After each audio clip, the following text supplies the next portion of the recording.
The best way to learn a language? Immersion, living where the language is spoken and using it every day.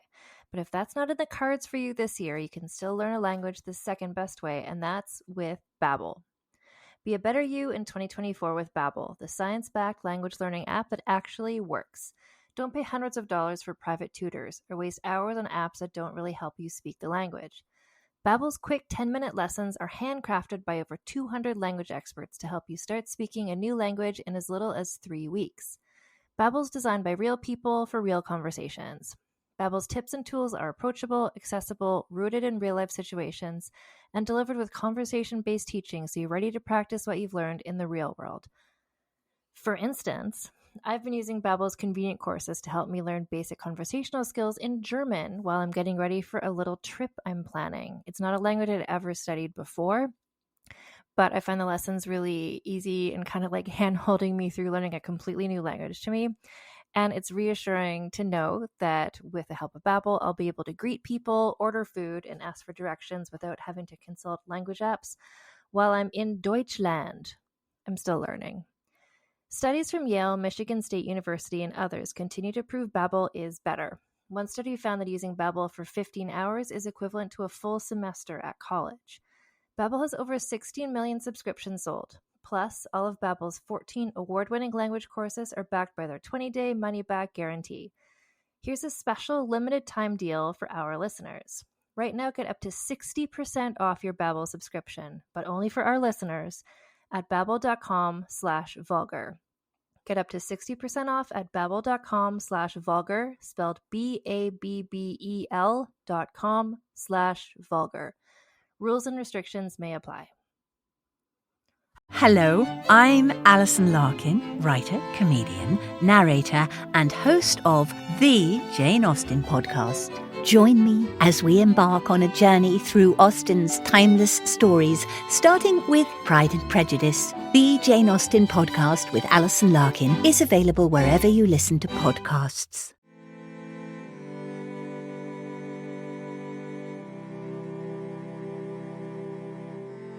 Hello, and welcome to Vulgar History, a feminist women's history comedy podcast. My name is Anne Foster, and today I'm sharing with you a previously behind the paywall episode of So This Asshole. Previously, this was only able to be listened to by people who are members of the Patreon at the $5 or more level, but for a variety of reasons, I'm sharing this with everybody today. And there's a special guest in this episode, and there's a special guest in this intro. It's the same person. It's Allison Epstein. Hello, it's me. So first of all, Allison, this is your opportunity to address the Tits Out Brigade. Do you have anything you'd like to say? I love the Tits Up Brigade so much. I tell Anne this all the time behind the scenes, and so I appreciate the chance to tell you all how much I appreciate you. I get messages saying that folks have found my book through Vulgar History. I get lots of people who said they found my newsletter through Vulgar History. There's one of you, I hope you're listening right now, who was going through the entire back catalog of my newsletter one by one, which is really delightful for my notifications. And so just this is a great group of people. You're all really funny and really smart and really lovely. And thank you for letting me show up like irregularly to talk about bullshit every so often. It's a lot of fun. When I get sent messages by people who are really fans of yours, I send them to Allison. Like, people send me messages saying, I love the episodes you do with Allison. And I'm like, well, I should tell Allison this. So. You also pick goofiest people for me to come on and talk about, which I think helps. Like, do they like me or do they just like whatever Lola Montez is doing? It's very hard to tell. Exactly. So this episode of So This Asshole, and Allison, you're not on every episode of So This Asshole, but this was a special one where I invited you on. This was like last year and you took the leads. Like, you were talking about a person who is really a So This Asshole all-star for you, and that is Napoleon. My nemesis, Napoleon Bonaparte, the man I hate most of all men in the world. Yes. And so one of the reasons why this is totally not planned, I was just like, hey, Allison, do you remember we did an episode on Napoleon? I forgot we had. Turns out we did. So I don't remember recording this, but we did. And I'm sure it's hilarious. But your book. You don't remember? You don't remember recording it at all? I thought you didn't remember. Like, wow. No, I don't. No, nothing. Don't take that personally at all. I just don't No, I remember don't. what I've recorded. When I'm just like, have I done an episode of Vulgar History on this person? I like go into Apple Podcasts and scroll down to be like, I did? Well, you've done so many episodes on so many people. I guess that makes Well, sense. I I've mean, only done like everyone, 4. yeah, but I mean, like, prepare yourselves, everybody. Like, we're having the 100th episode, like, celebratory extravaganza. That's in a couple weeks, and Ooh. more details to come. But no, so I was like, I post polls on the Patreon where I'm like, here's some famous men from history, and then the people on Patreon vote who they want to hear me talk about. And I was like, Napoleon, and I was like, this voice in the back of my head was like, didn't I do Napoleon? And then I'm like, Allison did Napoleon. Anyway, but so we're sharing this, but also, the cover was just revealed for your new book, which has a Napoleon element. Can you talk about that? Yes, it is subtle background Napoleon because, as previously stated 5 seconds ago, I hate Napoleon with my whole chest. He sucks so bad. But my second book, which historical fiction novel called "Let the Dead Bury the Dead," it's out October 17th in the U.S. and Canada. It is set immediately after the Napoleonic Wars in St. Petersburg, Russia. And so, like, kind of hovering around the back of the entire plot for my 3 characters who are trying to rebuild a sort of society after Napoleon came through and fucked everything up. It's just like a lot of quiet anti-Napoleon sentiment, which like was not hard for me to sneak in there because it sucks so bad. And I think this is a quick preview for what I talk about in the coming episode. There's a weird contingent of people out there who love Napoleon. Like, there's a pro-Napoleon little cabal of people out there. And if any of you are listening, a part of the pro-Napoleon camp, I'm sorry. The coming podcast is not for you. Yeah, I was nervous because this asshole episode that I shared on the main feed was Charles Dickens. And I'm just like, I know people love Charles Dickens. So I was like kind of worried. I'm just like, oh, are those people going to be mad at me? But those people clearly didn't listen because no one was mad at me. So again, the It's Tits Out hard to Brigade are like. like a quality of person who just don't get mad about the stuff we talk about here because they think the same way. Or if they don't have an opinion on Napoleon, they'll hear you talk and then they'll be like, oh, yeah, I share that opinion now as well. Perfect. Do I remember correctly? Does this story involve poisonous wallpaper? The Napoleon story, yes. Yes. My novel, no, sadly. Your novel, But no, the sadly. Napoleon But this story, part. absolutely. Okay.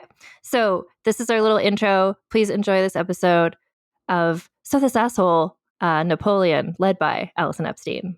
Enjoy. Okay, so welcome everybody to So This Asshole. This is a very special episode of So This Asshole, a spin-off of Vulgar History. I've brought back, it's funny, it's not due to the popular demand, but I will say there was popular demand to bring you back, Allison Epstein. There's more demand than I've ever had in my whole life. So as soon as Tits Out Brigade says they've had enough of me, I will leave. But until then, I'm going to just keep showing up because this is a lot of fun. So. Yeah, no, your recent 3 appearances on the episodes, like people are feeling your vibe. So, but that's coincidentally not why you're here for this. I mean, am I here? I am here for the opposite reason of feeling the vibe. I am here because you would like to record an episode about my least favorite historical figure ever. Yes. So. Yeah. So I did a poll, I forget, a couple months ago. There was this like really shitty like Time magazine, like the 100 most influential people of all time. And it was like all men and then like Joan of Arc. Okay. Like that. But I was like, you could have called this list the 100 most like all men and Joan of Arc. Anyway, so I was trying to think of people for So This Asshole just because I started doing these mini episodes because I would just run across men in my research of women where I'm like, oh, this guy sucks. I want to talk about it. But I hadn't come across a guy like that in a while. So I did this poll. I'm like, let's see what the patrons want to hear about. I'm sure some of these people suck, but I don't know because I'm not familiar with men's history as much because I've actively, like my brain turns off when I try to read it. It's not like I've avoided it. It's just like I can't pay attention to it. I respect that. It's like war and politics. Whenever I read anything British where it's like the Whigs and the Tories, I'm like, peace out. Like, I don't care. Anytime someone tries to talk to me about the flank of an army, I just like, I'm already asleep. Yeah, no, exactly. So I was just like, well, who sucks? I don't know. And so the 2 main front runners immediately when people started voting were Thomas Jefferson and Napoleon. And so last month I did Thomas Jefferson. that was hard for me. Yeah. Because as much as I like blank out when I come across men's history, same with American history, I can't. I don't know. It's like everything I do in history is specifically as a response to how much white men's American history and British history about white men I've been exposed to. And I'm just like actively trying to do the opposite. So to engage with that just enrages me, which is why I spent most of that episode talking about the Hemmings family. As you should, really. Yeah, which is a way better story or a more interesting story. Anyway, so Napoleon was the next one. I was like, okay, so this whole month I've just been like, okay, I need to do Napoleon. And I'd open the Wikipedia and I'm just like I would spontaneously just like close that window. I'm just like, or I couldn't read it. Like I was just like, I can't. And then I was like, wait.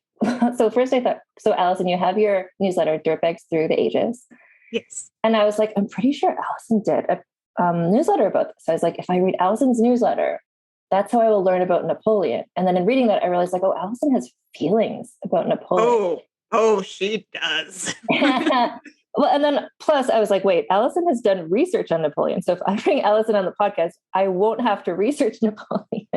I will say for your listeners who may have actually done research about Napoleon, I have done research around Napoleon and then I have Googled him a couple times. I'm not a Napoleon scholar, but Okay. I know enough to hate him.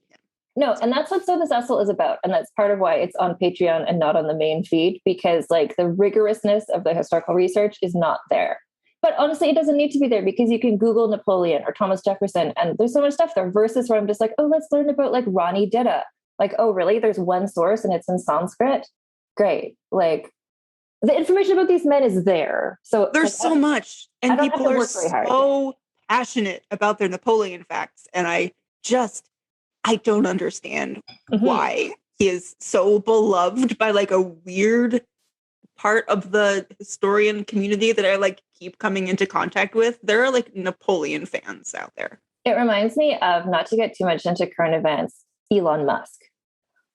Yeah. Where it's like someone like seems like they seem so successful. You assume they're also smart or interesting, but they're not. But everyone just assumes because they're so influential, you assume that there has to be something there, but there's not actually. And then when you look underneath the initial success, you're like, oh, it's just a bunch of garbage propping up an imperialist vision. Like, no, that tracks. Okay, yeah. So I reached out to our mutual friend, Lanawa Johnson of Vulgar Peace Theater, because I'm like, maybe she has feelings about Napoleon. I don't know. So I was like going to see if she wanted to be part of this. And she was like, and I kind of like get it and kind of agree with her. She's like, to her, it's kind of like Napoleon, Alexander the Great, and Julius Caesar are just kind of like, these are some guys who like conquested some areas. I think a lot of the same areas.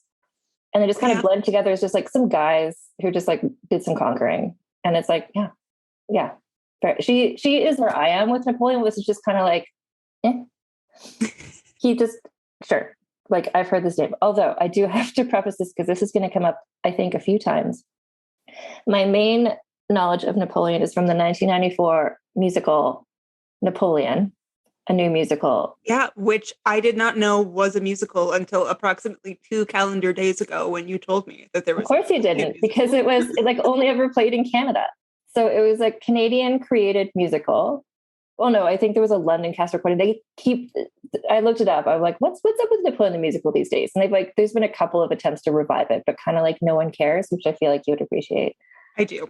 Yeah. It's kind of like, there's not really a story there, but anyway, so my very specific era where I was just really engaging with all the new musicals, I was like, I'm going to learn about the new musicals before they're popular. And then that way I will know about it, was like 94 to 99. And so some of the things from then took off, like The Lion King, for instance.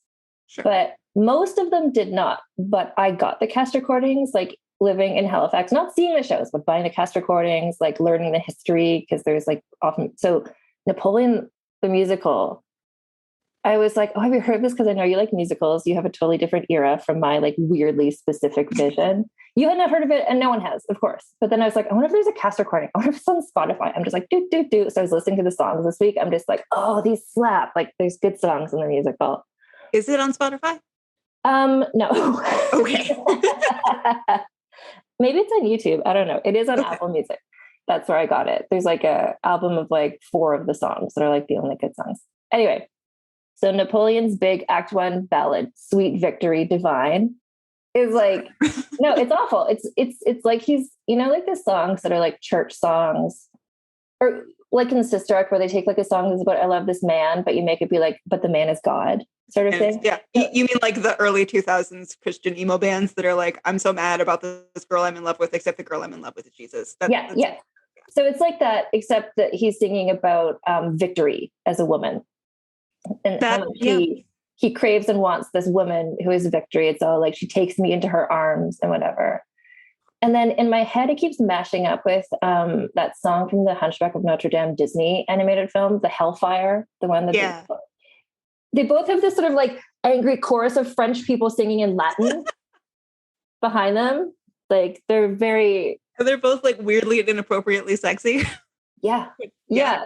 Both songs are really kind of a mood. And that really puts you in a mind of where you're like, wait, is this musical? Am I supposed to be cheering for this person? Because this seems like really dark and kind of awful. So anyway, when some of the facts you bring up, I'll be like, oh, there's a song about that. That's like when they were singing about marching through the mountains. So like, just so you know, that's going to come up. And I'm excited about that. That's my entire existing knowledge base of Napoleon is that musical, because I've never encountered him in any history class I took. It's a name, I'm like, yeah, it's like, it's like the hand and the shirt, and he's like, whatever, but okay. Yeah. I was a French major in college, and the French have a very, very odd relationship with Napoleon. So what I do remember, because I have read about the French Revolution, and I know that this comes up at some point, like after when the French Revolution happened, and then there was that like really weird government where they're like, we're going to invent a new calendar. Yes. Like every week is going to have 10 days or whatever. Like, and like, we're going to name all the months. So I remember studying something in school that was like, the letter of the 50th Brumaire or something. Oh, we're going to get into Brumaire. We're going to get into Brumaire? Yes, we are. Okay. Because like that, I'm just like, oh, Brumaire. And I remember being so fascinated where they're like, guess what? It's a new world order. Literally, months have different lengths. Like, so it's like, when you're studying that time period, you're like, so on the 50th Brumaire, and then you're like, which is actually April 25th, 17th, like you have to like translate it, because it didn't catch on. Anyway, okay. Because it's bonkers. Yeah. You can't just have your own personal French calendar the rest of the world doesn't use. You can't do that. No, exactly. And how are you going to communicate that to like the people of your country? If someone's spreading out an invoice, they like run an inn or a tavern or whatever. Like, how are they going to, guess what? It's called Brumaire now. Like, if someone tried to tell you right now the June is called Brumaire, I'd like flip a table. Yeah, it's like, no, this is actually day 275 of Brumaire, because every month is 500 days. I'd be like, what? Okay, so this is a different So This Asshole episode, because this is my loophole. And I thank you for engaging with this, / for triggering you in this way. Always happy to yell about Napoleon. Okay, and that's the thing. You told me you were happy to yell about Napoleon. And then I was like, have I set Allison off in some sort of like unhealthy direction? I don't know, but maybe at the end of this, you'll feel catharsis. I think so. I think this is part of my evangelical mission to get more people to hate Napoleon. So it feels like it's the work that has to be done. Okay, so this is like the reverse of the Catalina de Eros episodes. And then you will be telling the story, and I'll be like, what? How many llamas? That'll be my job. Sadly, no llamas in this story, but lots of other garbage. Okay, so Napoleon, hit me with it. First question. Oh, yes. Is that his name, or did he like take that on? His name was originally Napoleon Bonaparte, but spelled funny, because he was originally, for about 2 weeks, he was Italian. And that's kind of where the story starts for Napoleon, because it started out messy right from the beginning. Catalina born Napoleon Bonaparte or something like that in 1769 in Corsica, which is an island in the Mediterranean that like 2 or 3 weeks after Napoleon was born, the Italians sold to the French. So right from the beginning there, Napoleon was having like this angsty break of identity where he's like, am I French? Am I not French enough? Do I belong with the French? Blah, blah, blah. And it's like, if you were really trying to psychoanalyze this, a lot of it goes back to like, oh, he was angry as a kid because the French were mean to him as a child. But like, that's where a lot of the stories start. My favorite fact that I found when I was researching quickly for this podcast is that academic studies, quote, conclude that up until age 2, Napoleon had a gentle disposition, unquote. They put that in his biography, and I just look at it like, what person up until age 2 did what did they expect him to get up to before he was 2 years old? Like, what genocide did they think he was going to do before he was 2? But I don't know. Mm-hmm. So he was sent to France to be educated when he was like 9, and they immediately sent him to military school, which, like, in my opinion, is the first mistake. Like, don't send this jackass child to a military academy. But he grows up there. He goes like through military elementary school, military middle school. He is relentlessly bullied in school because he like has a Corsican accent and he spells French things wrong. And I assume also because he's a giant weirdo that no one wants to be around. And so like he's growing up, he's getting angrier and more violent. And then this little thing called the French Revolution happens. How old was he when that happened? He's in early 20s, about 23, 24. Okay. Perfect fighting age for Napoleon. So he's like all ready to go, signing up into the army. He doesn't actually. He's fighting on the French army side, like against the revolution? It's hard to say at first. He's not actually like in the army. He gets a band of volunteers, like random ass people, and they're like, "We're gonna fight on the side of the revolutionaries," because he was mad at France as a kid. So like not a fan of the king. So he gets his band of volunteers. They start fighting. He's a terrible commander. He keeps like wandering off, having like long leaves of absence and forgetting to come back afterward. He led a riot with his soldiers when he was like 24, just like went off and got everybody all like just burning villages and shit. And then he meets Robespierre. Do you know who Robespierre is? No, I know. I've heard of the name. He is like Mr. French Revolution, basically. He was the leader of the Jacobins, who are like the ones who did all the guillotining. That was like Robespierre's business. Okay. And like Napoleon saw this guy who was just guillotining people left, right, and center and was like, I want to be that guy's friend. Like, I like this energy. So what I'm sensing, again, this is all just vibes for me, is he's just like so many people today, just sort of like he's got a lot of feelings, yes, but he doesn't have a cause. He's just kind of like, I'm angry at everything, but yeah, just sort of like free, but he didn't really land on like a specific thing. He's just kind of like, let's just burn some villages because I was bullied as a kid. I don't like the way this is, and so I'm going to light something on fire. That's kind of the vibes I pick up from you, Napoleon. Yeah. Okay. Yeah. But then he meets Robespierre, and does this give him like sort of like, okay, now I've got like a team. I've got like a mission. So now it's like, let's actually focus on this whole French Revolution thing. Let's like, and this really reveals how much I don't know about how the French Revolution is fought, because all of Napoleon's like revolutionary battles that I fall asleep while trying to read about are in Italy. So like, I'm actually not sure why that is. I'm sure one of your listeners may know. I don't know. I feel it's just like Napoleon just like didn't know what he was doing, is my guess, but I don't know anything either. Yeah. He's just like running raids, fighting battles, blah, blah, blah. Fun fact that I like to make fun of him for is that during this time, Napoleon was not only fighting the French Revolution, but he was working on his novel, as everybody would be. He was writing. Do we know his novel? Did he finish it? He did not. Well, he comes back to it later. He like put it on the shelf. Almost like, I'm going to write this novel someday. We know it was called Clisson et Eugénie, which translates to just two people's names. And it was a romance about a soldier who was totally not Napoleon, in love with a girl and how much he wanted to love her, but he just had to keep going and fighting things. And I can't imagine a book I want to read less. But he started it, and he, bless him, kept working. Yeah.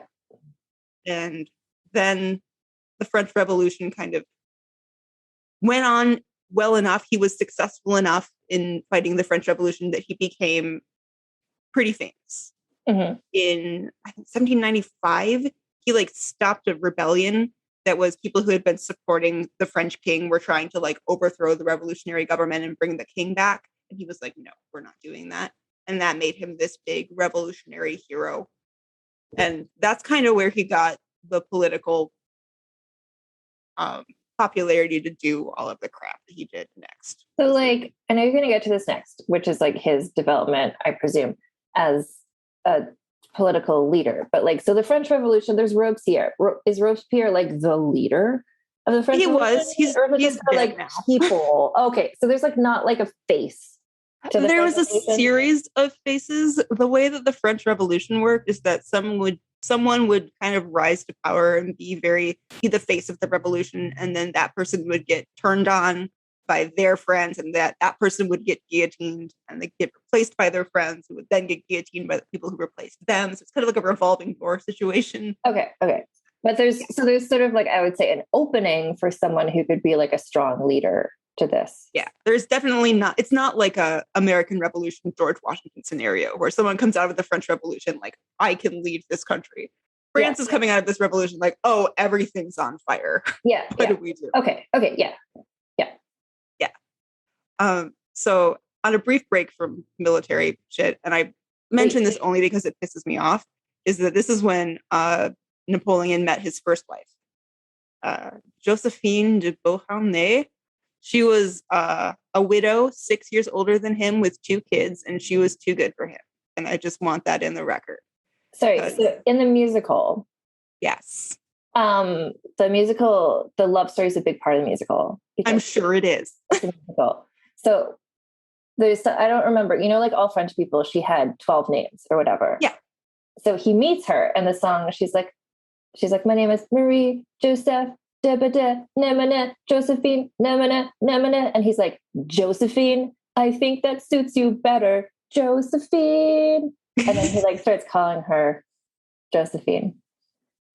So I don't know if that's true.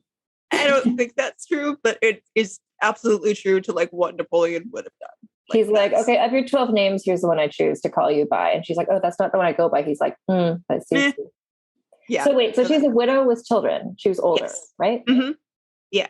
And she was like, I kind of love her a little bit. Like, is she problematic? Yeah. But she was also like, who's the most powerful person in the country right now? I'm going to make sure he falls in love with me. Mm-hmm. And then like, even after their relationship was on the rocks, she was still like, she was the only one who could like kind of control him. And I love that for her. Okay. So yeah. And they're making that's why people are mad. There's this new like Joaquin Phoenix Napoleon movie coming out. I'm sure you're When you say when people are mad, do you mean that's why I'm mad personally?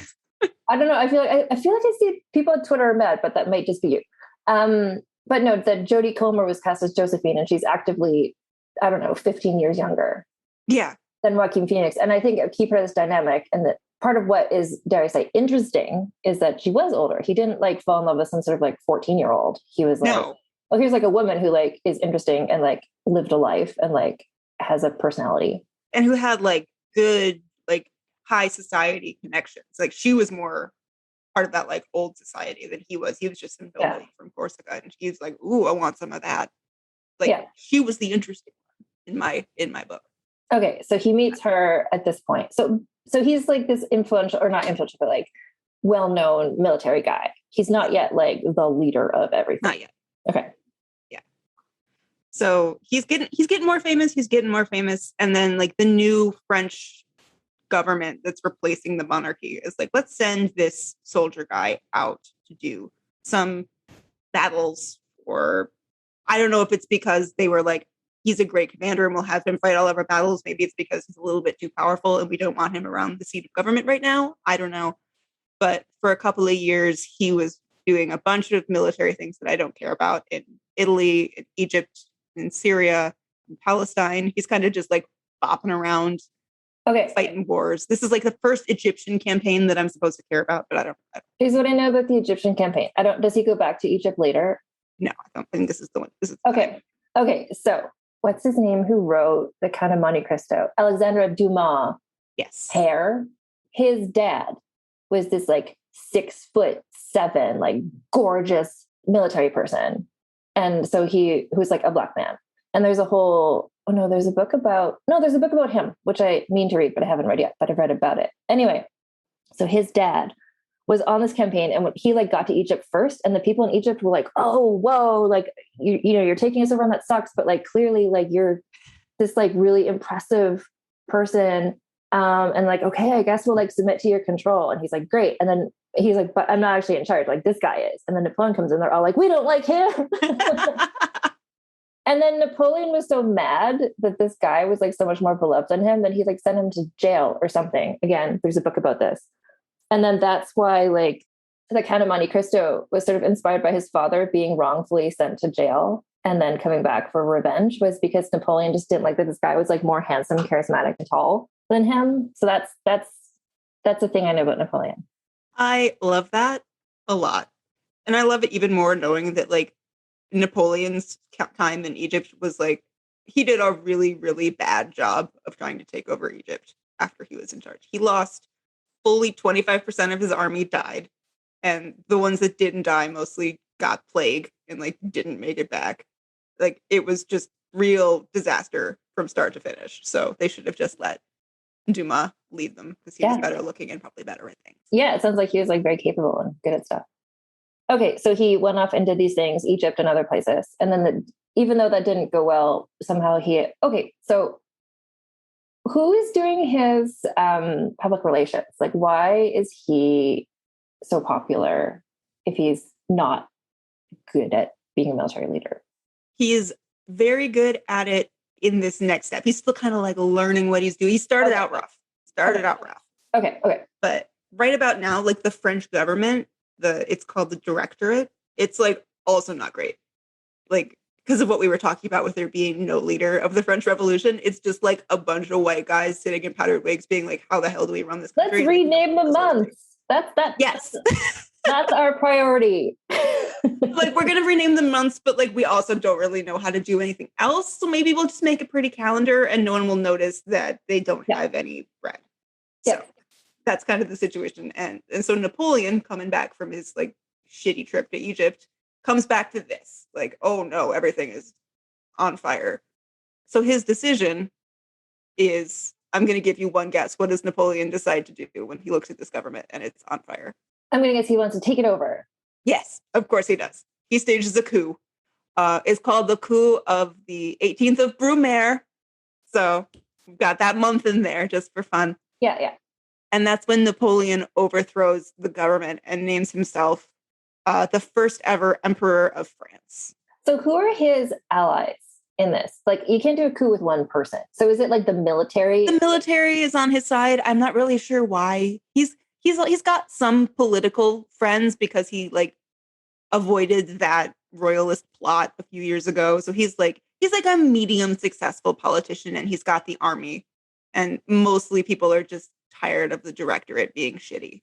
And I know you hate him, and I'm sure I will too, but he must have had some sort of charisma about him to get people to get people to agree to do the stuff he wanted to do, even though he was like unqualified and terrible. He would have been persuasive in some way. I think Napoleon had two things that made people listen to him. And one was charisma. Like he was a powerful dude who like really wanted to be taken seriously. And so he was like a force when he came into the room. And the second thing was like, as soon as he became emperor, he just built up his army like crazy. Okay. So he had the guns and he had the vibe, I think. Yeah. Okay. At least at this point. Yeah. Yeah. I mean, he must have, because like he became emperor of France in 1799, which is like 10 years after they just guillotined a king for being a king. So like, that's one reason why he just pisses me off in general. I'm like, we guillotined all those people for nothing, Napoleon. What the fuck? And then the other reason I hate him is that right after he said he was going to be emperor, he did that shitty like dictator thing where they do a vote. They're like, we're going to let the people vote and see if they actually want me to become emperor. And the results came in and Napoleon won the emperor election, quote unquote, with 99.95% of the vote, which like, okay, I'm sure you did, sir. Yeah. Well, yeah. Well, it's like, well, first of all, whoever the 0.5 was, I'm sure they tracked down and murdered. But also, like, That's I don't know. Nowadays, I think a dictator would know you want to win with like 80%. Yeah. Something like You gotta swing it a believable. little bit. Yeah, you can't. Yeah. Yeah. He's not good at this particularly. He's not good at pretending not to be a dictator. Everybody loves me. God damn it, they do. They did not. But. Okay, so he becomes emperor of France. That seems like very sudden to me, but I guess such is made it work. Coups. Yeah, that's what coups do. Sudden change. Yeah. And then this is the part where I'm sure you looked at his Wikipedia page and were like, I can't do this anymore. Because this is when Napoleon spends 15 years going to war with people. Does he himself personally go on these missions, or is he just sending people? He does. He's the kind of guy who'll like be on his horse with the army. He's that military guy who went to military school, wants to think of himself as the big tough guy. So like, yeah, he does go. Which like good for him. He like started out kind of close to home because other countries in Europe were like, oh no, that French Revolution thing is kind of a mess, and we sure hope that doesn't come to us. So like politics in Europe were like kind of a mess. And so for a while he was just like kind of picking fights with England, with Italy, whatever, trying to like make sure that they didn't attack France. Like all of this posturing stuff. I don't know. I don't really care. Looking, so is his goal? I'm just like looking at a map as well, just so I can ascertain what he was doing. Oh, so this is the Napoleonic Wars? Yes. The Napoleonic Wars is like 1800 to like 1815. It just keeps going. And the Napoleonic Wars are just Napoleon invading places. The wars that Napoleon launched by himself for fun. Okay, because I'm just looking at to see. So he was doing this. I'm just curious, how much territory did he actually manage to acquire? He got a fair amount. By like the high point of the empire, France had got like territories in Spain and Portugal that had taken over like a huge bit of like the center of Europe. It was moving in toward Russia. It was like a lot. And that was all France, technically. Yeah. This is like, and that's why the French have like a weird love-hate relationship with Napoleon, because they're like, oh, he sure did murder a lot of people, but look how big France was. Yeah, no, I'm just looking at a map here. So it's just kind of like, it's funny to see, just because I'm so used to seeing a map where it's like, this is the size of France. And I'm like, oh, that's bigger than usual France. But it's kind of like, I don't know if you can see. Yeah. So like big France, but then it's kind of like little purple bit here, little purple bit here. Like it's not all touching each other. Yeah. He was very determined that any piece of land that he saw with his own eyes could be France. And so he became emperor of France, and then first order of business is just like, let's make France bigger. Yes. And that's kind of his number one order of business for the whole time. Was he inspired by Alexander the Great and Julius Caesar to be like, let's make a little empire for myself? He very much wanted to be, he had like a little crush on Alexander the Great. Like that's what he wanted to do. Okay. Yeah. Alexander the Great, not a person I know a lot about, but I do know that he conquered a lot of places. Yeah, I don't know anything about him either, other than like, empire. That sounds like a thing he did. Yeah, so he wanted to be, okay, so he's just kind of like, let's bring empires back. Baby, like Europe at this point, just from what, I don't know, I haven't read up to this point in history yet this season, but it seems like countries were kind of starting to solidify as like, we're a little country now. We're not like 25 kingdoms. Where it's like Spain is like, we're Spain now. Like this is kind of happening. And he's just like, no, like we're going back to the days of like Julius Caesar, and like, I'm going to stop all of you countries from consolidating. It's going to all be France. Yes. Yeah, it was like there was the Holy Roman Empire and the Ottoman Empire, and that was like all you had left. And Napoleon was like, no, wait. I know we just tried to make a country for the people, but now we're going to make an empire for me. Right. And he did that through, God, there were so many battles. And this is where I sympathize with you, is that I'm like, I don't care. There was the war of the first coalition, and the second coalition, and the third coalition, and the fourth coalition, and the fifth coalition at this time. That was like how they describe them. And I physically can't care. I don't know. Is it like, did he have other countries who were allies with him, or was it him versus everyone? It was mostly him versus everybody.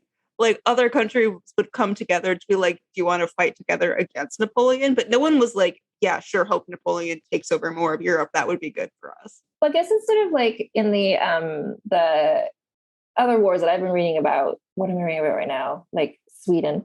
But it's just kind of like, well, this royal family, it's like connected, like people are relatives of each other when it was all royal families. So it made sense. It's like, well, we traditionally always, whatever, the Netherlands will always side with Spain or whatever. Like there's all these connections that existed because everyone was related to each other. But Napoleon's just this guy from Corsica. He doesn't have any of that background of like, well, historically, like we share a grandmother with like this country. So they're always on our side. So it's just him. Like he's cut off that entire system of like intermarriage that has been going on for like 2,000 years. Yeah, he's got no family connections, and he's like not doing himself any favors to make friends at this point. Okay, yeah, he's just stomping across Europe. He is just stomping around Europe and Asia and Northern Africa, just throwing a tantrum, basically. Okay, yeah, and it's about now like 1809, 1810, and he divorces Josephine because she couldn't bear him any kids because she was older than him. Did she have any children with him or not? Like she? No. Okay, so she told him before. She didn't have. He had two kids from a previous marriage, but they didn't have any kids together. Okay. And so, like, I think actually this is exactly right because you were just saying he doesn't have any connections with anybody anywhere, and so as soon as he divorces Josephine, he goes and marries some duchess, and he's like, okay, we gotta start making connections. Gotta start some little dynasty related things. Yeah. Yes. So he's like, oh, now I understand why historically this is what rulers did. Let me try that. So he marries a woman named Marie Louise.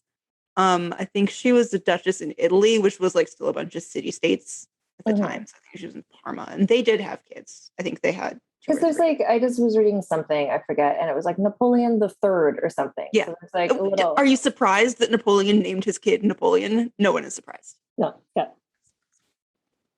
So he's stomping around. Would you like to go on a short detour with me and talk about the time that Napoleon kidnapped the Pope? Yes.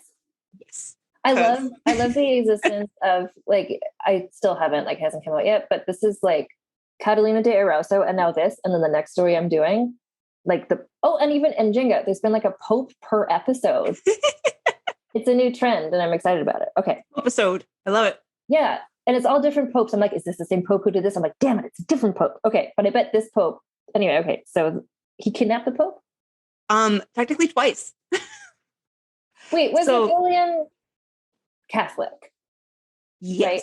He's an Italian/French person in this. Yes. I presume. That's double Catholic. Yeah. But like the relationship between France and the Catholic Church at this point was like not great. Because one of the things about the French Revolution was like no gods, only the people, blah, blah, blah. Oh, okay, so, yeah. Like that made things very tense with the Pope. And so once Napoleon became emperor, he's like, okay, I'm going to reestablish relationships with the Pope. We're going to, like, France will be a Catholic country again. But I still want to be more powerful than the Pope. Yeah. Of course he did. And the Pope was like, I don't love that particularly. I feel like if I'm the representative of God, I should maybe be more powerful than this little fucker. So they kind of like bickered for a few years. This is Pope Pius VII. I don't know if you've had him. I don't know. Honestly, I can't remember Pope. They're all the same. And they all have the same name. But they do. So Pope Pius eventually gets like fed up with Napoleon's bullshit and he excommunicates him from the church, which like go Pope Pius, very proud of him. And then Napoleon gets pissed off and he sends his army to Rome and they kidnap the Pope and they take the Pope to Genoa and they keep the Pope in Genoa for 5 years until he walks back the excommunication. I mean, well done, Pope, for taking that long to. I kind of love this Pope because as soon as he signed the act, then they like let him go and he immediately like undid all the stuff that he did. He's like, JK, you're still excommunicated. And like, bless him, that little shit. And now we're just going to take a break for a word from our sponsors. As a podcast network, our first priority has always been audio and the stories we're able to share with you. But at Realm, we also sell some pretty cool merch, and organizing that was made both possible and easy with Shopify. When you think about successful businesses like Aloe or Allbirds or Skims, an often overlooked secret is the business behind the business that makes selling and, for shoppers, buying simple. For millions of businesses, that business is Shopify. That's because nobody does selling better than Shopify. It's the home of the #1 checkout on the planet. And the not-so-secret secret that's definitely worth talking about is that Shop Pay boosts conversions up to 50%. That's more happy customers and way more sales going. If you're hoping to grow your business, your commerce platform better be ready to sell wherever your customers are scrolling or strolling, on the web, in your store, in their feed, and everywhere in between. Businesses that sell more, sell on Shopify. Upgrade your business and get the same checkout we use with Shopify.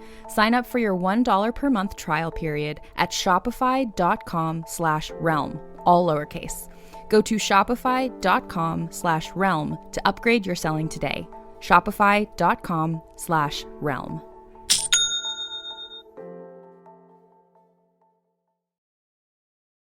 Hi, I'm Jennifer, a co-founder of the Go Kid Go network.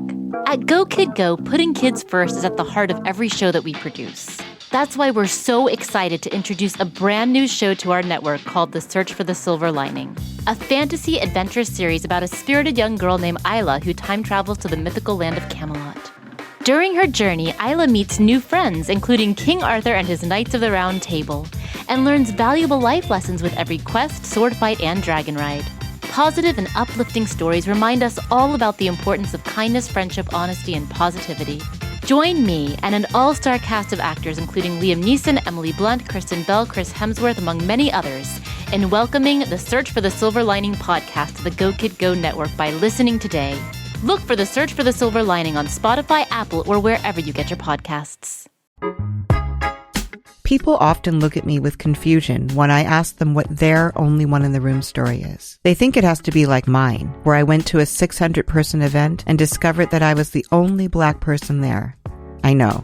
Horrifying, right? Hi, I'm Laura Cathcart-Robbins, and I am the host and creator of the podcast Only One in the Room. Every week, my co-host Scott Slaughter and I invite you to join us for an hour and lose yourself in someone's only one story. This podcast is for anyone who's ever felt alone in a room full of people, which is to say that this podcast is for everyone.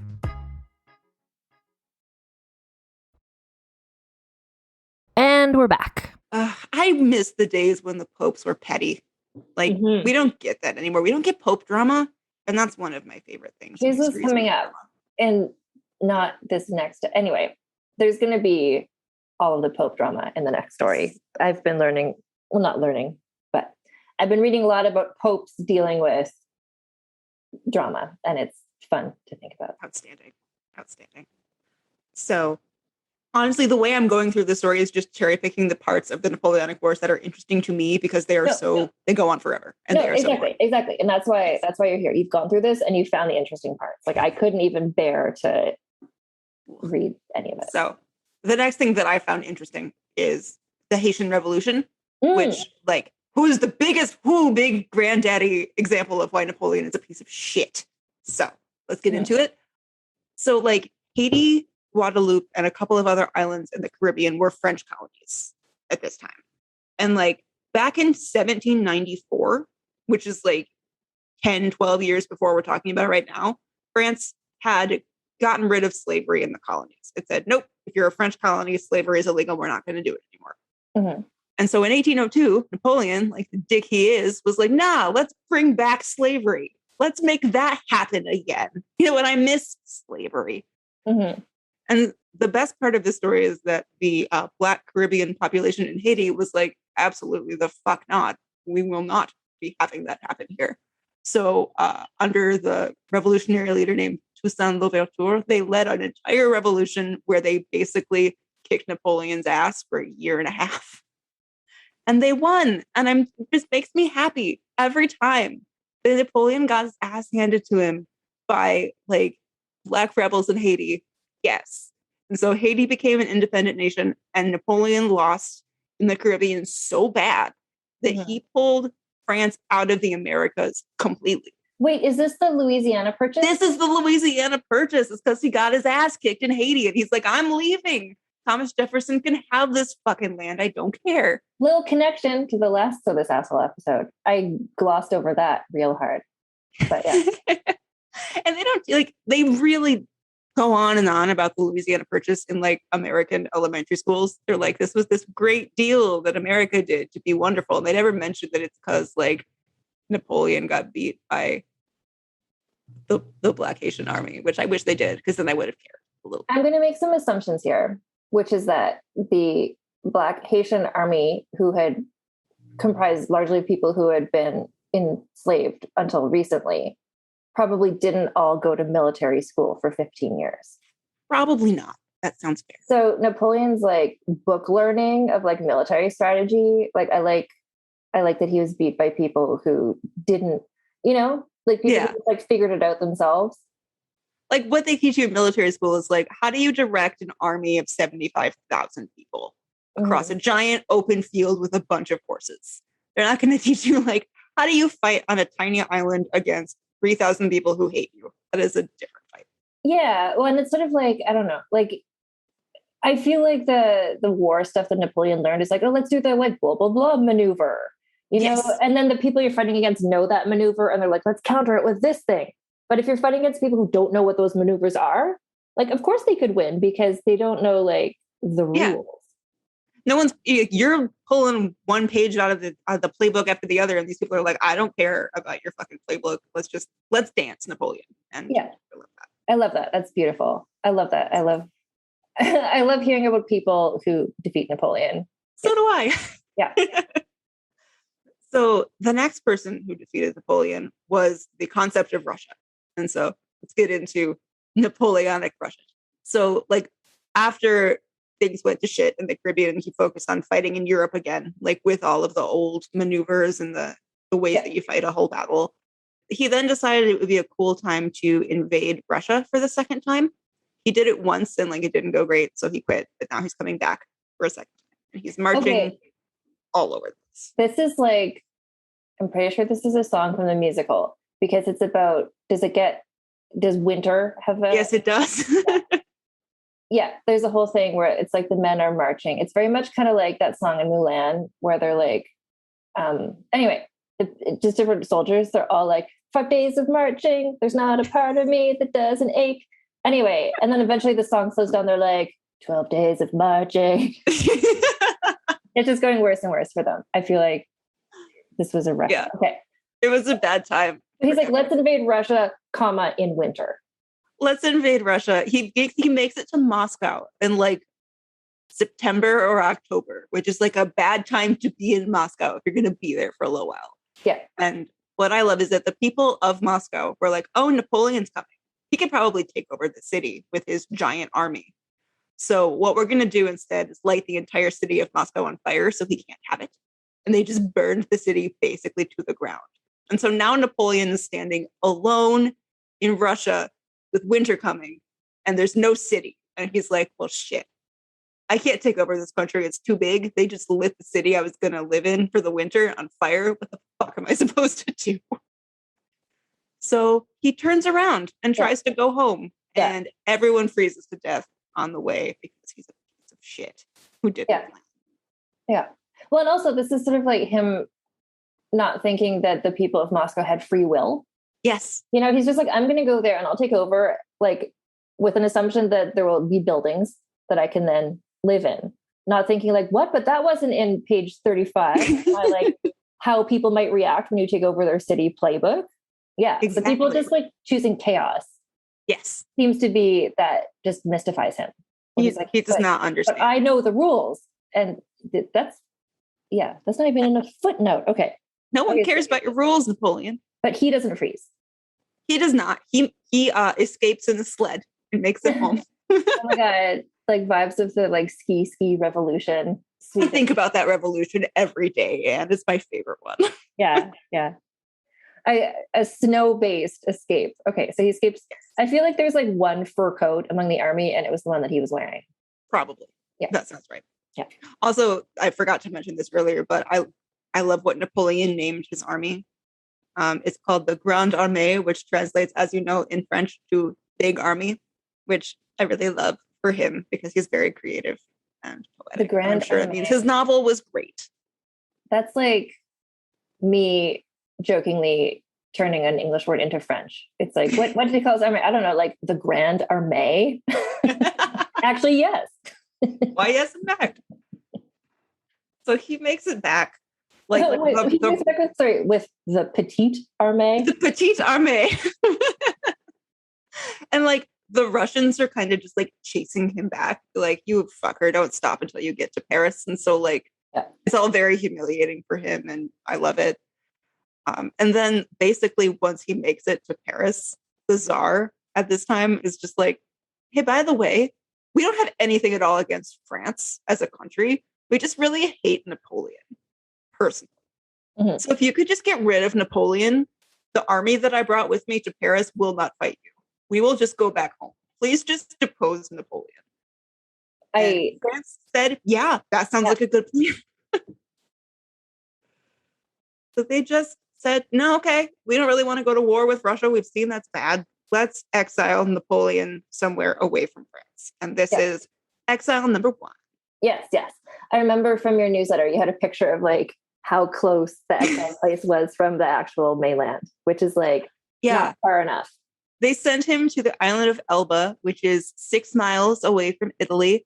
I Googled how far away my apartment is from my office, just for curiosity's sake, and it's 7 miles. So less than my daily commute is how far they sent Napoleon away. Yeah. While he was in exile on this island, which lasted for like 2 months, because of course it did. This is when Josephine died, and Napoleon was very sad about it still, even though he had divorced her. Even though he was married to the Duchess.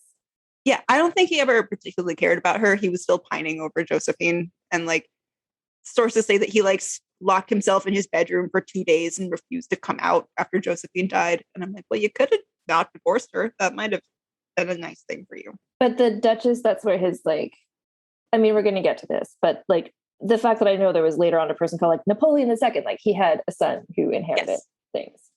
Yes. And that's where that Duchess would be the mother of those. Yeah, the Duchess is where the son came from. Josephine is where the pining came from. Oh, here, sorry, I just like have this open. Napoleon and Marie-Louise remained married until his death, though she did not join him in exile in Elba and thereafter never saw her husband again.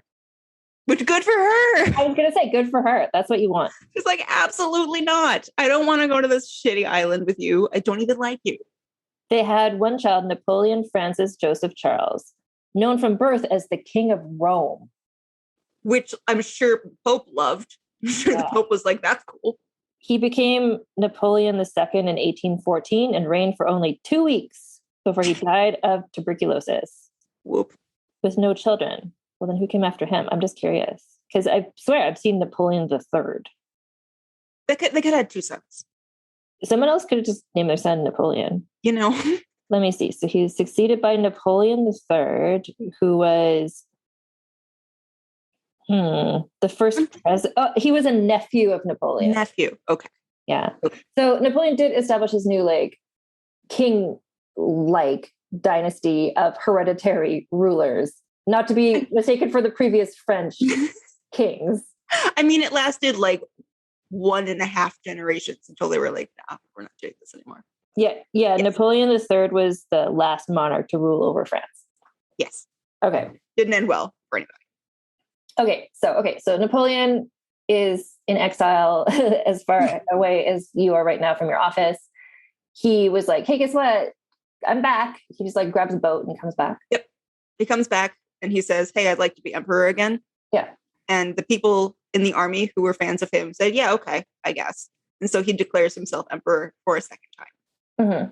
I think he's someone who like, again, I'm not at all a fan, but I think he does best against a proper challenge. And like once he became emperor, he just like started creating challenges for himself because it's like he had attained his goal, but there wasn't like I feel like he does well when he's like in an underdog situation.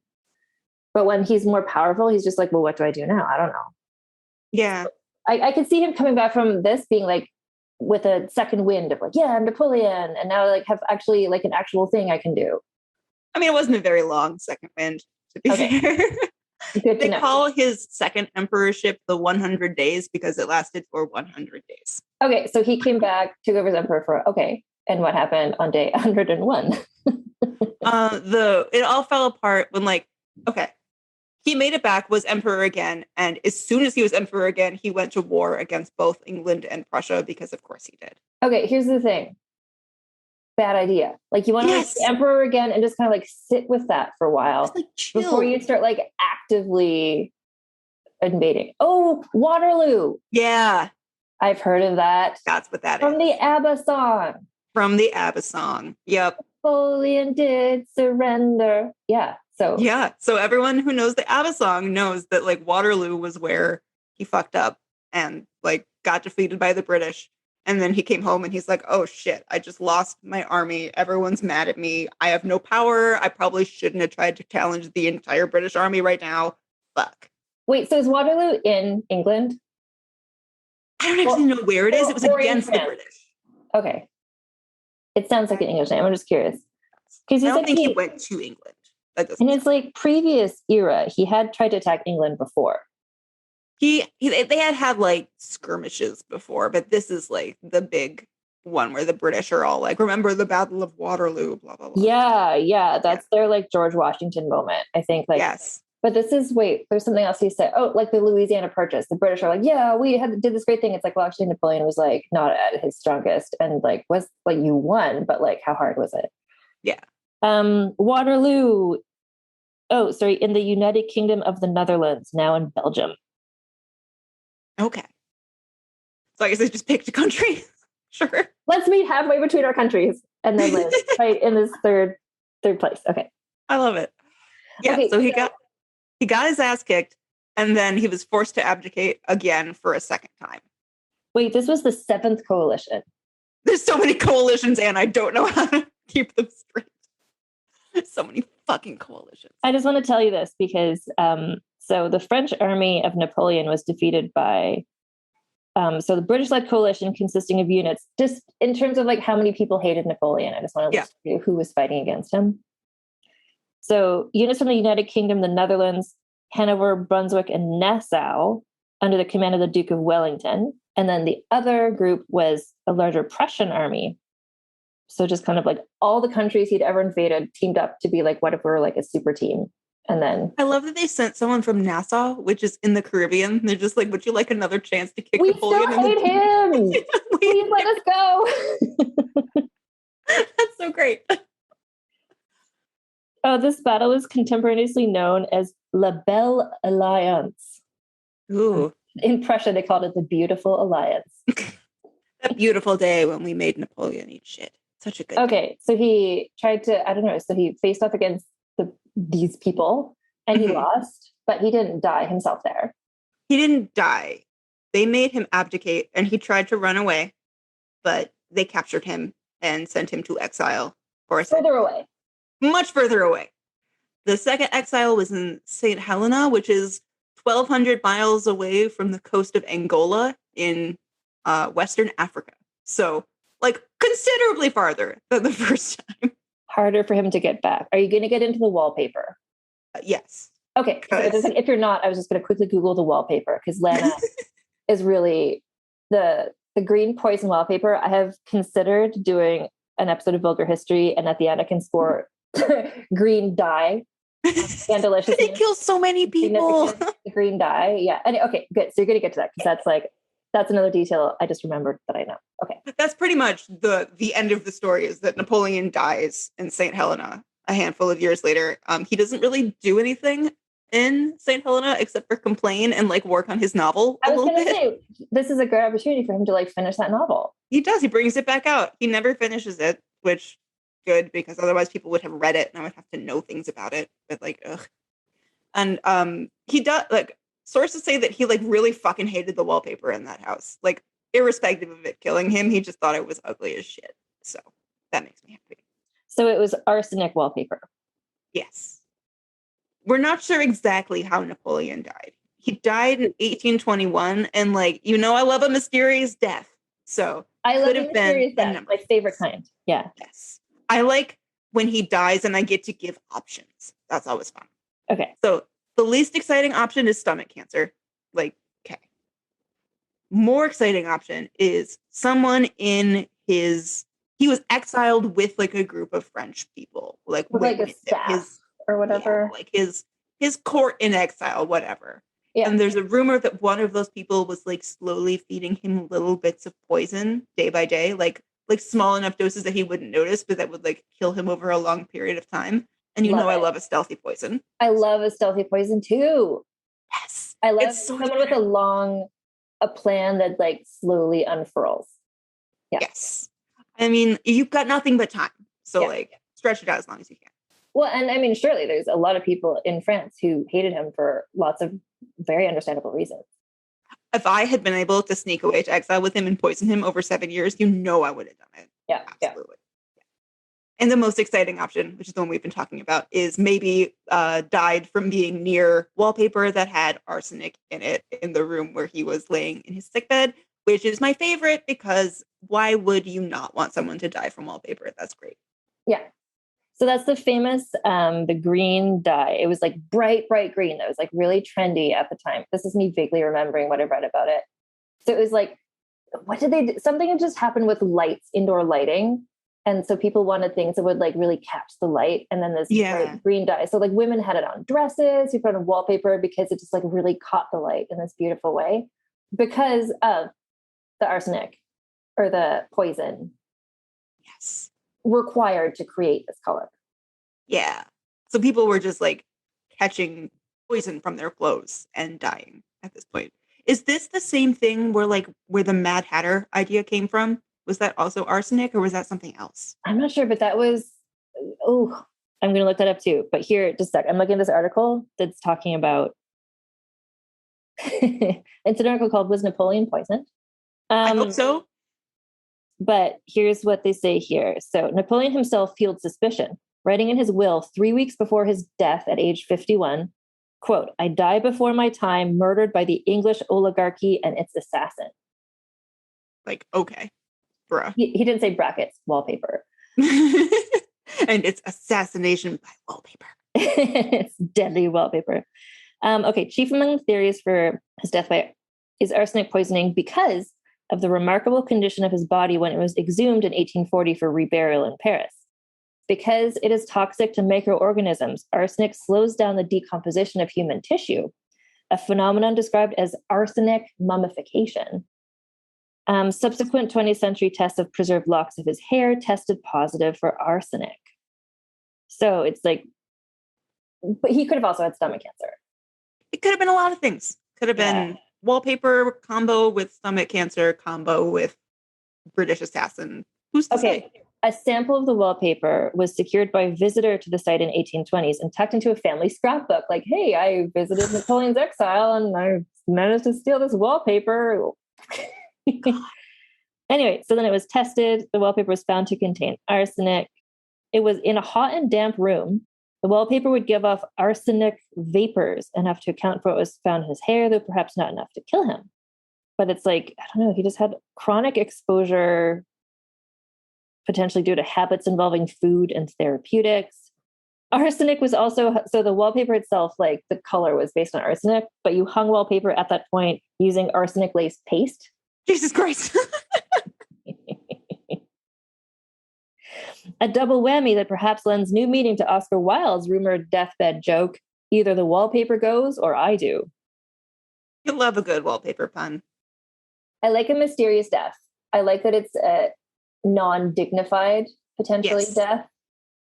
I love that he was just there. You just picture him just being like, being mad, like, oh, the English oligarchy or whatever. Just being I imagine him standing on the beach shaking his fist a lot. And that brings me joy. So there's the thing of, and I believe that this is wrong, but there's the thing about the Napoleonic complex, which is like short people who like are assholes because they want to be taller. But Napoleon himself was not actually short. There's something like he was like 5'8", 5'9", like which is like a taller than height. me. Yeah, no, that's like a decent height for a man in that era. Not as tall as the taller, more handsome guy. I would argue if he had a Napoleonic complex, it was like because he was the little nobody from Corsica. Like socially, it was not. I don't think it was physical. Yeah, I think it could be like the bullying at school, and I think that would probably imprint on him. But there's the like the Napoleonic complex. So he's now famously often depicted as being very short. Right. which I think would bother him. So, I'm always like, that's not accurate, but it would make him mad. And so I'm okay with it. yeah, because all the portraits of him are like him, like on a horse, and the horse is like trying to get away from him. Practically, the horse is like on back legs, and he's just like, I'm amazing. Like his portraits are so much like ancient Greek inspired, just being like, I am basically a god. He had a hell of a propaganda machine while he was emperor. He was like, let's get these portraits where I look incredible. Yeah. I guess there's certainly an element of like military prowess. So that's how he won some of the battles, but also just like not being good at it at the same time. So it's like, was it just luck? Was he surrounded by like capable lieutenants or like the fact that I guess nobody can have like all good military successes, but it's like, he's known as this like legendary person to like the Napoleon fans who you've encountered, but he had some like gigantically catastrophic failures. I feel like what he was good at was tactics. He was really good at like, once you get into a battle, here's how you win the battle that you're in. And what he was not good at was, should I have this battle?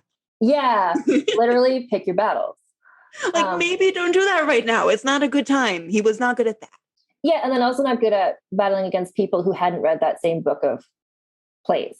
Yeah. Like the Haitian Revolution. And then also like in Moscow with burning down the city. He's like, oh, but this wasn't in any of my coursework from military middle school. Yeah, exactly. So on these episodes, we do score people, but it's a minus scale. Ooh. So just a sec, I'm bringing up my little document, or as Napoleon might call it, my Le Grand Documente. Yeah. So and so this asshole, it's just like, yeah, so it's minus scores. Or I guess you could give them a plus score if something was like actually good.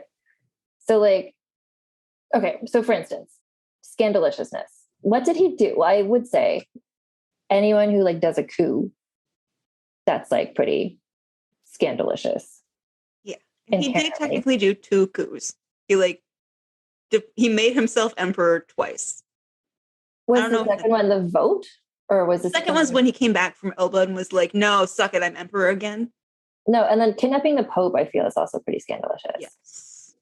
But I don't know. Well, this is the thing. Like, nothing we're going to give him is a compliment. Right. Like, and I don't know. I think like falling in love with a woman who is arguably inappropriate for who he needed to be as his partner. Yeah. But then divorcing her. Like a jerk. Yeah, is kind of like shitty. I don't know. For scandaliciousness, I'm going to give him, I don't know, like a -3. These scores are really just about pettiness and how much we hate him. And I feel like it would bother Napoleon to get a low score. Scheminess, I feel like if we're going to give him negative points, this is where he'd get points because of all of his battle schemes. Yeah. Like didn't stop scheming for 20 years. And no, and then he had stopped, yes. Yeah, exactly. Like he was just like, you know what? Like you conquer all these lands, like let's just be emperor of this big France. He's like, no, let's also invade Russia. Like he was like incapable of stopping scheming. And then he was in exile. It's like, maybe that's a moment to like pause and reflect. Like, no, I'm going to scheme my way to be emperor again. And then I'm going to scheme, like, let's go against the English. Like he's just sort of nonstop schemes. Nonstop schemes. I think I think that's like a high/low score. I think honestly, I give him a -10 for schemes. That sounds right. Because he schemed like he breathed and they were not all good. But they sure were there. Yeah. Significance. Okay, Allison. So aside from this scale that we're doing, how, like, in terms of, okay, if you can for a moment, like divorce yourself from your personal hatred of Napoleon, was this a significant thing or was it just kind of a blip? Like the French Revolution happened and inevitably France just started having a president and not a king. Like he took over these lands, but then they lost those lands. Like, does any of this matter? I would say yes. I think, like, obviously it matters to the people that he colonized and took over and killed. Like, this is a big period of murder through Europe. But I think it also, like, this is kind of like the heyday of the British Empire.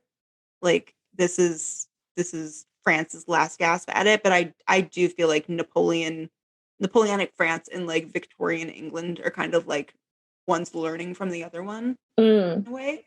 And like, while Napoleon was like a jackass, he also did like a bunch of like he reformed like the educational system and like kind of liberalized taxes and stuff. And a lot of that's kind of how Europe still works in the places that he took over. So like I'd give him some, I'd give him not as much as he thinks he had because a lot of it was undone almost as soon as he did it. Yeah. Well, and then I was thinking too about like the like what happened in Haiti and how that led to the Louisiana Purchase and what that's led to the United States of America. And like which has led to like where we are now in the world with like the United States becoming as powerful as it became. So it's sort of like his significance, but it's not like him.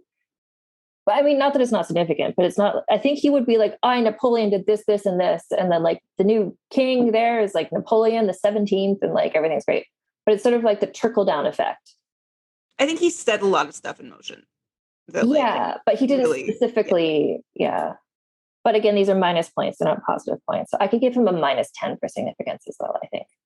Like his life, loath as I may be to admit it, was quite significant in world history. It's why there's so much about him and why like we can't escape the freaking Napoleon legend. Is that it did a lot. Yeah, he did a lot, but it's sort of like there's the stuff he wanted to do is the sense I have, and then there's the stuff that actually ended up mattering, which wasn't like what he did on purpose. Like I think what he wanted was like eternal French Empire from sea to sea, and like that's not what he got. But no, like in fact, he like lost like the entire Western Hemisphere to France. Yeah, I think I don't know, but then that's the thing. It's like this is the Elon Musk of it. Like he does come up. It's like Julius Caesar, like Alexander the Great, Napoleon. Like he's seen as this great conquering hero, but like what Julius Caesar did, like Rome was like took over so much of Europe for like centuries. Like that it lasted longer than 15 years. Yeah. Like Napoleon did this, but it was just kind of like it was a petite empire. The petite empire. Okay, so then there's this sexism anti-bonus. How shitty was he to women? I feel like Napoleon lived his life just mostly trying to pretend that women didn't exist. I don't know. Which is interesting about the Josephine. Like, it doesn't surprise me that he later like married a duchess just long enough to have a child and then never saw her again. I'm like, yeah, that tracks. Like what he wanted to do is just be like fighting like a soldier. But the fact that he like loved this woman to potentially the detriment of his career. Not that that doesn't mean he's not sexist, but it's an interesting level. And the fact that his novel was like a love story. Yeah. I get like weird nice guy vibes from Napoleon when he's just like, I can't possibly hate women because I love this one woman. So I'm like, is that really a systemic answer to this? No, it's very much, it's like, well, no, I can't be a racist. I have a Black friend, you know? Right. I can't be a sexist. I love Josephine. Like, okay. Sure. I just assume he was. He's not like famously sexist. He's more famously like colonialist and genocidal. So like, yeah, that's not like the main thing you know about him. I do think that the Napoleon Josephine, like the fact that a musical was written about like their love story, it's like it sort of softens his legend in a way, which is neither good nor bad, but just kind of fucked up. But there's nothing that comes to mind to you immediately. He didn't like implement rules that were like, women, we're going to have you have less rights, or like, he just kind of didn't care. He just did. It was not something that was interesting to him. Yeah. Yeah. So I think I'll just give him like a -5. That sounds fair. Which is just kind of like the general sexism that was just for your general shitty treatment of Marie Louise. Yeah. Well, and also for dumping Josephine. Yes. So that's a -20, -28. The other thing is I don't record these scores. Like, I can't tell you how he compares to anyone else into this asshole, because as soon as these episodes are done, I'm just like, poo, done. Never have to think about that person again. But that sounds healthy. Yeah. It was, oh my God. That was, I'm going to say, thank you, more interesting than I thought it would have been. Because you pulled out the only existent interesting things, and you took out all the boring bits. That Wikipedia page, I tell you, and I looked at it this morning just to make sure, and it's probably 30,000 words, and 25,000 of those words I do not care about. Yeah, it's just like describing the exact military formations or whatever. I don't care. Okay, it's like when, like the last month I did Thomas Jefferson, God, and his Wikipedia page is like 30,000 words about just like, and then he wrote this treatise. Like, it's just like so much about like, and then he wrote this legal opinion, and it's just like, kill me, I don't care. Yeah. So I feel the same way about like political men things as I do about like the only battles that have ever interested me that I've read about were like when Fredegonde disguised her army as trees. Yeah. Legend. Yeah. And then basically everything Njinga did because also legend. Tits out, it's like, that's interesting to me. It wasn't like, well, let's just like read through this like book of like how gentlemen do war, and then let's just like choose, let's do a soupçon of like chapter 5 mixed with chapter 2. It's like playing chess, and it's just like, I don't care about the specific, but not to say other people don't care about that. That's the whole issue. Lots of people care about that. They do. The people who care about that are much more influential in the history sphere than the people who don't. And that's why so many people think history is boring, because it's just tactical maneuvers by Napoleon, not the time he kidnapped the Pope. That's so great. I'm excited for you to hear what's coming up in a couple weeks on Vulgar History, both about kidnapping and about popes. I am very excited. Okay. Thank you. Thank you so much. And so this special episode, tell people about your newsletter. Yes, if you want to read about me yelling about Napoleon and other historical assholes, I write a Substack newsletter called Dirtbags Through the Ages. It's one historical dirtbag every 2 weeks. You can subscribe at rapscallison.substack.com. And how do you find your dirtbags? Sometimes the best times are when people suggest them. I'm always open for submissions. Sometimes it's just a grudge I've carried for years. Very often it's someone who comes up in my research that I hate. So. Have you done Rasputin? Yes, I have. Okay. I do not hate Rasputin. I have lots of opinions about Rasputin. Oh no, dirtbags. Well, and then you just did Catalina de Erauso. Oh yes, I did, because I had to. Yeah, no, that's so I really like how like your newsletter and Vulgar History kind of are like very parallel, or they like pair well. Like I call you my unofficial audio companion. Yeah, it's kind of like a wine and cheese, where it's just like, each is good on its own, but like together, that's the ideal pairing. Yeah. No, I get so many. I was doing these Q&A episodes of Vulgar History, and someone else like, how do you find these women when they're so obscure? I'm like, it's really hard. And that's why I started like openly begging on the podcast. I'm like, please tell me if there's some from your country, like, please let me. And that's where I'm finding, and that's where I'm learning about so many interesting people, because I would imagine it's the same. Well, when you're looking for dirtbags of history, you're just like, who are some famous men who were shitty? It's like, you're going to get the same ones over and over. The same way when I'm like, who are some like badass women from history? And it's like Anne Boleyn. I'm like, yeah. And it's like Marie Antoinette, Joan of Arc. I'm like, yes, thank you. Times list of 100 people. But yeah, when you want to get into the weirder, more obscure things, it's more challenging. The one that's coming out next week is about Queen Victoria's unofficial rat catcher. And he's a weirdo. What? How did you come across that? I heard about him on another podcast in a brief mention floating by. And I was like, no, tell me more. So. I'm so excited about that. That's so exciting. So people can say that again. So where do people subscribe to your newsletter?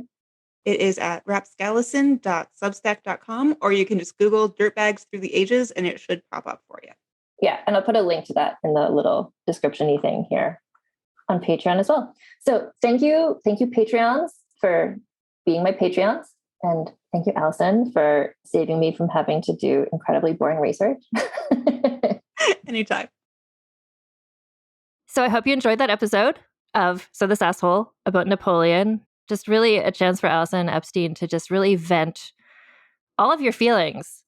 I think I do remember, now that I'm remembering, I remember when I think I invited you to do this, you were just like, I'm ready at a moment's notice to just like scream about how much I hate Napoleon. And you were that, and still are that, I assume. Never change. I appreciate the catharsis. I hope the Tits Out Brigade also feels cleansed in some way. So remind everybody about your book. Yes. Your book, which of course does not have Napoleon in it. Does not. Has Napoleon shit-talking adjacent. Let the Dead Bury the Dead by Doubleday Books is coming out October 17th in the US and Canada. For Tits Out Brigade International, I hope I will have fun foreign rights news to announce to you so you can read it also. But for now, October 17th for North America, pre-orders are open. Cover's beautiful. The cover is beautiful. There's an owl on the cover. Owl is done with everyone's bullshit on the cover. I love her so much. The owl is great. The owl is giving like almost, can I say, llama-esque vibes. Yes. Catalina de also had the llamas. I have this bitch-ass owl, and I love her. Yeah. And so if people, if they follow you on various social media, like you'll be announcing stuff about like pre-order campaigns and like things like that. Like if they follow you, they can get all that info. Absolutely. I will be talking about almost nothing else for the next 9 months on Twitter, on Instagram, and on my Substack. Yeah, and I'll put all those links in the show notes. But yeah, so your Substack, your newsletter is Dirtbags. I could say it wrong, so you should say it. It's Dirtbags Through the Ages. I feel like you were going to be right, and you should have confidence in yourself. I think I was going to be right. Yeah, You Dirtbags were. Through the Ages is your newsletter. And so I'll put the link there to that as well, because yeah, clearly, as we've seen, there's overlap of people who like this podcast also like your newsletter and vice versa.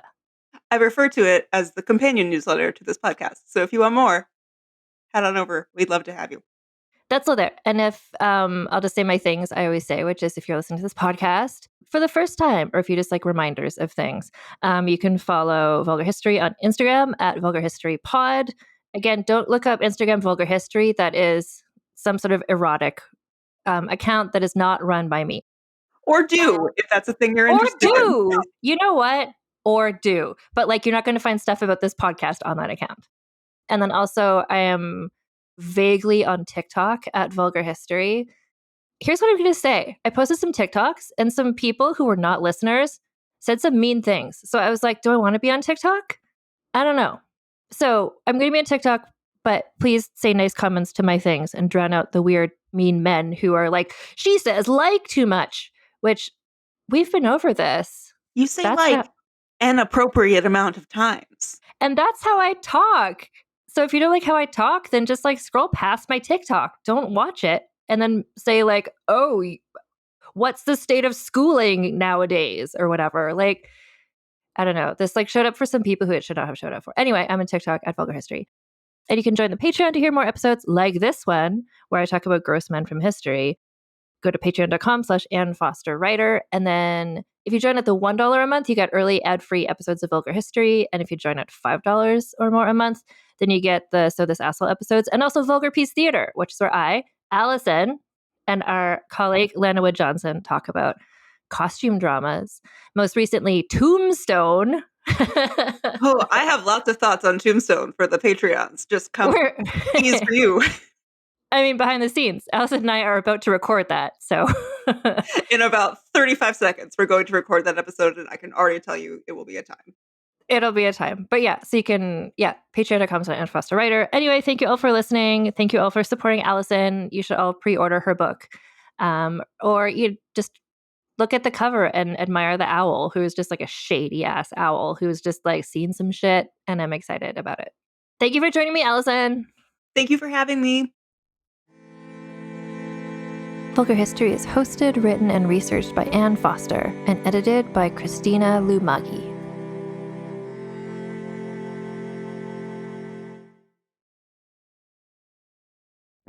Welcome to the small town of Chinook, where faith runs deep and secrets run deeper. In this new thriller, religion and crime collide when a gruesome murder rocks the isolated Montana community. Everyone is quick to point their fingers at a drug-addicted teenager, but local deputy Ruth Vogel isn't convinced. She suspects connections to a powerful religious group. Enter federal agent V.B. Laureau, who has been investigating a local church for possible criminal activity. The pair form an unlikely partnership to catch the killer, unearthing secrets that leave Ruth torn between her duty to the law, her religious convictions, and her very own family. But something more sinister than murder is afoot, and someone is watching Ruth. Chinook, starring Kelly Marie Tran and Sanaa Lathan. Listen to Chinook wherever you get your podcasts.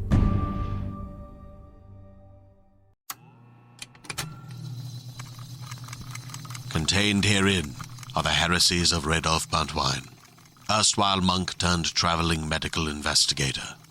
Join me as I study the secrets of the divine plagues and uncover the blasphemous truth that ours is not a loving God, and we are not its favored children. The Heresies of Redolf Buntwine, wherever podcasts are available. I'm Brennan Storr. I'm Paul Bestall. We're the Ghost Story Guys. And every 2 weeks, we explore first-person stories of encounters with the paranormal from all around the world. Then we have some fun reacting to those stories. We like to say our goal is to scare the hell out of you, then make you laugh. Belief in the paranormal is not required. All you need is a love of great storytelling and curiosity about the world around you. Subscribe to the Ghost Story Guys now on your favorite podcatcher to hear episodes like High Strangeness in Chicago, The Mystery of Missing Time, and The Haunting of Vietnam, along with dozens of others. We've talked about mythical bridges, doppelgangers, haunted seaside towns, and so much more. Remember that story about the guy who was trapped inside a dream and something was hunting him? That was upsetting. Yes it was. Want us to help ruin your sleep? Come find the Ghost Story Guys on Apple Podcasts, Spotify, and everywhere else fine podcasts live, or at ghoststoryguys.com.